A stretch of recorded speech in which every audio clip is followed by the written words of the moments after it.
నుంచి సస్పెండ్ చేస్తారు, భయపడే పార్టీ ఆఫీస్కి వచ్చాడు, ఇట్లాంటివి అన్నీ కొంత వదంతులు జరుగుతున్నాయి. దానికి మీరు ఏం చెప్తారు? మీరే అన్నారు కదా వదంతులు అని చెప్పి, వదంతులే అంటాం మేము. అంటే ఇట్ ప్రూవ్స్ ద గిల్టీ. అంటే కోర్టులో కూడా విక్టిమ్ నేరం చేసిందని చెప్పేసి అని చెప్పాల్సింది ఎవరండి? కోర్టులు. అట్లాగే ఇక్కడ కూడా ఏంది అని అంటే నేరం చేసింది బండి సంజయ్ గారు కాదు. ఇక్కడ స్పష్టం తెలుస్తుంది మీకు ఎక్కడ విషయం. కానీ కేంద్ర మంత్రిగా తను ఒక రెస్పాన్సిబుల్ పర్సన్గా ఉన్నారు. గతంలో మైనార్లకు సంబంధించిన అంశంలో చాలా డెలికేటెడ్ అంశం అని చెప్పి చాలా తనకు సంబంధించి ఎమోషనల్గా మాట్లాడి అట్లాంటి బండి సంజయ్ కుటుంబమే ఇంట్లో ఉండడం, ఆ కుటుంబ సభ్యులు ఉండడం ఏదైతే దాన్ని కూడా ట్రోల్ చేస్తున్నారు. నేను అదే చెప్తున్నానండి. మీడియా ట్రోల్స్ కానివ్వండి, లేకపోతే సోషల్ మీడియాలో మాట్లాడేటటువంటి క్రియేటివ్ నారేటివ్స్ కానివ్వండి, ఏవైనా కానీ ఎవరికైనా వాళ్ళ ఈగో సాటిస్ఫాక్షన్ కోసం వాళ్ళు చేసుకోవాలి. అంతే తప్పితే ఇక్కడ ఎలాంటి అలిగేషన్స్ కానీ ఎలాంటి తప్పులు కానీ బండి సంజయ్ గారు చేయనప్పుడు ఆయన ఎందుకు రాజీనామా చేయాలి?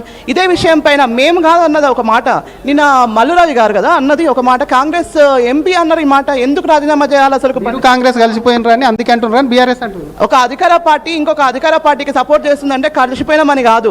మీరు మాట్లాడుతున్నటువంటి మాట్లాడాలని ఒకసారి మీరే రివైజ్ చేసుకొని చూసుకోవాలి కేటీఆర్ గారు అండ్ గ్రూప్ అంతా కూడా. ఎందుకంటే ఇక్కడ ఇంకో విషయం కూడా చెప్తాను. మొత్తం హోల్ బీఆర్ఎస్ పార్టీలో కేవలం ఒక కేటీఆర్ వర్గం మాత్రమే కోడై కూస్తుంది, మిగతా వాళ్ళందరూ సైలెంట్ అయిపోయారు. మరి ఆ లెక్కన మరి బీఆర్ఎస్, బీజేపీ, కాంగ్రెస్ తెలంగాణలో మొత్తం కలిసిపోయినాయని మాట్లాడుకుందామా? మరి ఆ లెక్కన చెప్పండి. మరి ఇవాళ మరి మీ అధ్యక్షుడైనటువంటి కేసీఆర్ గారి స్టేట్మెంట్ ఎక్కడ ఉంది? మరి దీనిపైన బీఆర్ఎస్ హరీష్ రావు గారి స్టేట్మెంట్ ఎలా ఉంది? మరి లేకపోతే మీలాంటి సెకండ్ టైర్ ఉన్నటువంటి నేతల స్టేట్మెంట్ ఎక్కడ కనిపించట్లేదే. కేవలం ఒక ఆర్ఎస్ ప్రవీణ్ కుమార్ లేకుంటే కేటీఆర్ మాట్లాడితే ఇవన్నీ కావు. కాబట్టి తెలంగాణలో ఉన్నటువంటి రాజకీయాలు ఏ విధంగా నడుస్తున్నాయి, మిమ్మల్ని ఏ విధంగా తెలంగాణలో ఉన్నటువంటి ప్రజలు తిరస్కరించిండ్రు అన్నది ఒకసారి మీరు ఆలోచించుకోవాలి. మళ్ళీ ఒకసారి మీరు వాళ్ళు ఖచ్చితంగా వాళ్ళు రివ్యూ చేసుకోవాలి, మేము కాదు రివ్యూ చేసుకోవాల్సింది. బండి సంజయ్ గారు ఆఫీస్కి వచ్చాను మాట్లాడారు, ఏం చెప్తున్నారు అసలు బండి సంజయ్ గారు ప్రధానంగా? ఎందుకంటే ఎమోషనల్ బాధ ఉంటుంది, మీతో ఏం చెప్పారు? మాతోనే ఒకటే చెప్తారు, ధైర్యంగా మేము పని చేసుకుంటూ పోవడం అంతే. ఇట్లాంటివి చాలా జరుగుతుంటాయి. ఒక్కసారి అండి అరెస్ట్ జరిగింది. వారు రాష్ట్ర అధ్యక్షులుగా ఉన్నప్పుడు కూడా దాదాపు వీళ్ళు ఎన్నిసార్లు బీఆర్ఎస్ వారు అరెస్ట్ చేసిండ్రో మీకు తెలిసిన విషయమే. ఉద్యోగుల కోసం నిరాహార దీక్ష చేసి అరెస్ట్ చేసిండ్రు. మా పాదయాత్రలో తీసుకొచ్చి అన్యాయంగా తీసుకొచ్చి లాక్కొచ్చి జైళ్ళలో కూర్చోబెట్టిండ్రు. అసలు సంబంధం లేని ప్రశ్నలు లీక్, అదేంటి 10వ తరగతి ప్రశ్నపత్రం లీక్ చేసిందని చెప్పేసి తీసుకొచ్చి లోపల కూర్చోబెట్టినటువంటి వీళ్ళందరూ కూడా. కాబట్టి ఇవాళ ఏమంటామంటే సంజయ్ అన్న ఉద్యమకారుడు, సంజయ్ అన్నతో పాటు మేము కూడా నడుస్తాం. ఖచ్చితంగా మా పార్టీ ఏదైతే చెప్తుందో పార్టీ లైన్లో మా రాష్ట్ర అధ్యక్షుడు రామచంద్రన్న గారు నిన్న స్పష్టమైనటువంటి వాళ్ళు ఒక స్టేట్మెంట్ ఇవ్వడం జరిగింది. దాని ప్రకారం మేము కూడా 100% మేము పార్టీ లైన్లో ఏం చెప్పినా కూడా దానికి మేము సిద్ధంగా ఉన్నాము. దాని తర్వాత కేంద్రంలో ఏ విధమైనటువంటి నిర్ణయం తీసుకుంటున్నారు, లేకపోతే అక్కడ ఏం జరుగుతుంది అన్నది మాత్రం మా రామచంద్రన్న గారు వచ్చి చెప్తారు మీకు. కాబట్టి ఒకవేళ రాజీనామా చేయమని వస్తే బండి సంజయ్ గారికి తప్పు చేసినట్టు పార్టీ అని ఆలోచించుకుందని అనుకోవచ్చు? మేము అట్లా అనుకోమండి. ఎందుకనంటే అంటిల్ ఇట్ ప్రూవ్స్, అంటే మేము అంటున్నది ఏంటంటే సంజయ్ అన్న తప్పు చేయలేదు, 100% తప్పు చేయలేదు. ఆయన ఒక పుత్రవాత్సల్యం ఎవరికైనా ఉంటుంది. నా పిల్ల రేపు నా బిడ్డనో లేకుండా నా కొడుకు ఏదైనా చేసి నాకు కూడా ఇబ్బంది కలుగుతుంది బయటికి రావాలన్నా. కానీ ఒక విషయం గుర్తుపెట్టుకోవాలి, అట్లా తప్పు అంటే వాళ్ళ కొడుకు తప్పు చేసిందని చెప్పేసి మీరందరూ మాట్లాడుతున్నారు. కాబట్టి ఆయన ఏంటంటే తీసుకెళ్లి న్యాయస్థానానికి అప్పచెప్పిండ్రు. ఇక్కడ ఒక కేంద్ర మంత్రి స్థాయిలో ఉన్న ఆయన పెద్ద ఇప్పుడు దీన్ని తీసుకెళ్లి నా కొడుకుని అప్పచెప్పను, అసలు కేసే లేదు అని చెప్పేసి మాట్లాడేటటువంటి పరిస్థితులు కూడా ఉండొచ్చు. కాకపోతే ఆయన చేయలేదు ఆ పని. కాబట్టి న్యాయపరంగా మేము ఖచ్చితంగా కొట్లాడుతున్నాము. పార్టీ ఏ నిర్ణయం తీసుకున్నా దానికి మేము కట్టుబడి ఉంటామండి. థ్యాంక్ యూ అండి. ఇది అసలు పార్టీ పరంగా తన చట్టానికి లోబడి ఉంటాం, ఎందుకంటే చట్టం మీద గౌరవం ఉంది కాబట్టి. అక్కడ బండి సంజయ్ గారు వాళ్ళ కుమారుడిని కూడా రాజకీయంగా కూడా దుమారం రేపకుండా అప్పచెప్పారు, బెయిల్ కోసం కూడా ట్రై చేశారని చెప్తున్నా. ఒకటే చెప్తున్నారు, కావాలని చెప్పి ట్రాప్ చేశారు. బీజేపీ రాష్ట్ర కార్యాలయానికి వస్తే తప్పేముంది, కార్యకర్తలకు కూడా చాలా రోజులుగా అందుబాటులో లేరు కాబట్టి బీజేపీ రాష్ట్ర కార్యాలయానికి వచ్చి ఇక్కడ ఉన్నటువంటి కార్యకర్తలను పరామర్శిస్తున్నారు కాబట్టి కోర్టులో ఖచ్చితంగా కూడా తనకు బెయిల్ వస్తుంది, బండి భగీరథ బయటికి వస్తారు. సంజయ్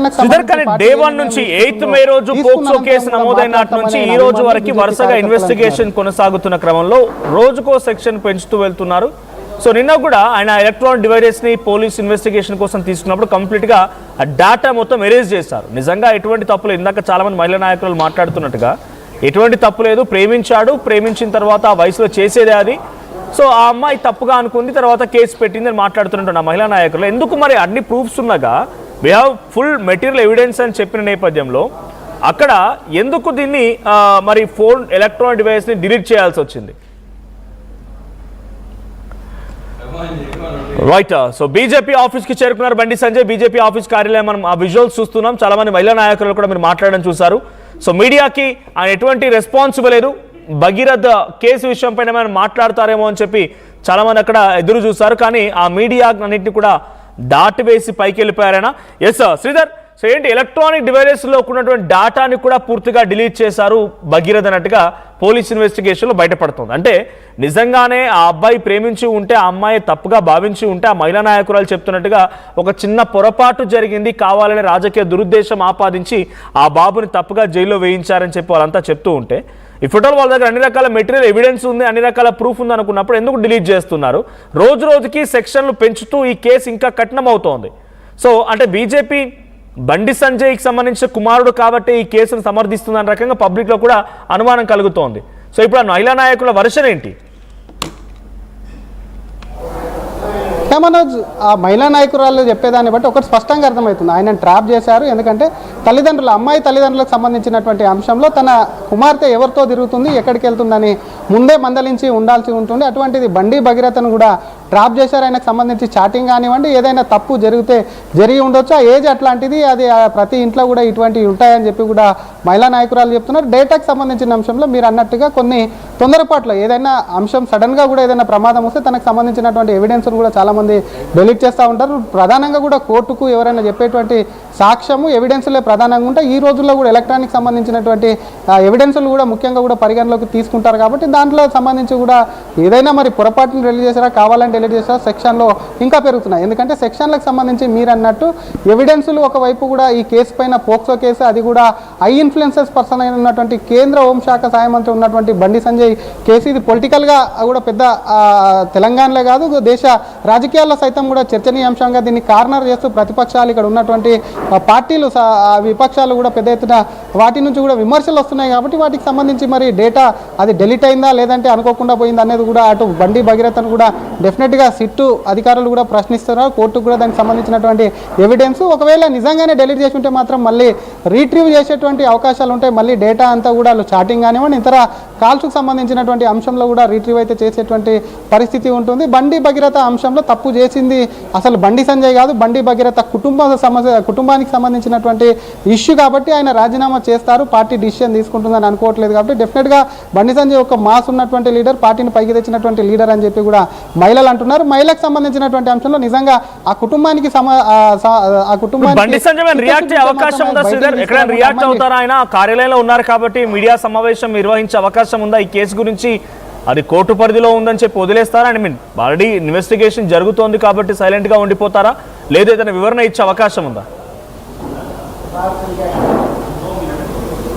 ఏమనోజ్, ఇప్పటికే బండి సంజయ్ ఎంట్రీ ఇవ్వగానే బీజేపీ రాష్ట్ర కార్యాలయంలో ఒక్కసారిగా కూడా కెమెరాలన్నీ కూడా ఆయనకు ఎదురుపడ్డం కాకుండా కెమెరాలో ఒకవైపు మీడియా మాట్లాడించేటువంటి ప్రయత్నం చేసింది. ఎక్కడ కూడా బండి సంజయ్ మీడియా మాట్లాడకుండా కూడా పైకి వెళ్ళారు. వచ్చినటువంటి కార్యకర్తలు పెద్ద ఎత్తున బీజేపీ రాష్ట్ర కార్యాలయానికి వచ్చారు కాబట్టి కార్యకర్తలతో వారికి సంబంధించి ఆయనను పరామర్శించేందుకు వచ్చారు కాబట్టి అక్కడ కూర్చొని ప్రస్తుతానికి కూడా ఆ కార్యకర్తలతో మాట్లాడుతున్నారు. వాళ్ళు వచ్చి ఆయనను పరామర్శిస్తే ఆయనకు సంబంధించి కూడా కొంత కార్యకర్తలు అంతా ధైర్యం చెప్తుంటే వాటి వింటున్నారు. కాబట్టి మీడియా ముందుకు వచ్చేటువంటి ఛాన్సెస్ తక్కువ అని చెప్పి ఆయన అనుచరులు చెప్తున్నారు. కాబట్టి కేవలం కార్యకర్తలకు గత కొంతకాలం ఈ